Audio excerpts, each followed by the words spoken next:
धेरै वर्ष अगाडि हिमालको काखमा एउटा पुरानो राज्य थियो, ताम्रगढ। त्यो राज्यभन्दा माथि जङ्गलभित्र एक रहस्यमय ढुङ्गाको मन्दिर थियो।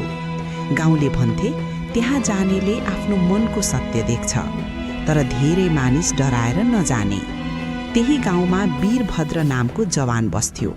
ऊ साहसी तर घमण्डी थियो। उसलाई लाग्थ्यो रहस्य, भूतप्रेत, देवता सबै झुट हुन्। एक दिन उसले हाँस्दै भन्यो, आज म त्यो मन्दिर गएर सत्य के हो देखाउँछु। गाउँले डराए, बाबु त्यहाँ नजा, त्यो ठाउँ खाली छैन। तर वीरभद्र मानेन।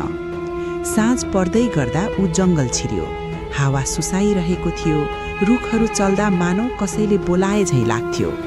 अचानक ढुङ्गाको मन्दिर देखा पर्यो। ढोकामा लेखिएको थियो, लोभ छोड, मात्र सत्य लिएर प्रवेश गर। वीरभद्र हाँस्यो र भित्र पस्यो। भित्र पुगेपछि ढोका आफै बन्द भयो। चारैतिर दीप बल्न थाले। अचानक एउटा आवाज आयो, वीरभद्र तिमी किन यहाँ आयो? वीरभद्र डराए पनि भन्यो, म डर मान्दिन। अगाडि उसको आफ्नै छाया उभियो, तर आँखामा आगो थियो। छायाले भन्यो, तिमी बाहिर बलिया छौ, तर भित्र कमजोर। छायाले उसलाई जीवनका दृश्य देखायो। आमा बुबालाई हेपेको, साथीलाई धोका दिएको, यी सबै म हुँ। छाया बोल्यो, म तिम्रो मन हुँ। जो संस्कार छोड्छ ऊ अध्यारोमा फस्छ। वीरभद्र रोयो, म बदलिन चाहन्छु, मलाई बाटो देखाऊ।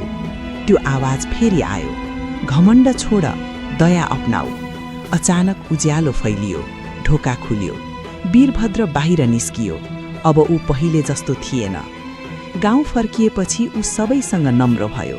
गरिबलाई मद्दत गर्यो, आमा बुबालाई सम्मान गर्यो। गाउँले चकित भए। मन्दिरले उसलाई बदलिदियो। वीरभद्रले भन्यो, मन्दिरले होइन, मेरो अन्तरात्माले। धन्यवाद साथीहरू। मन परेमा लाइक र सब्स्क्राइब गर्नु।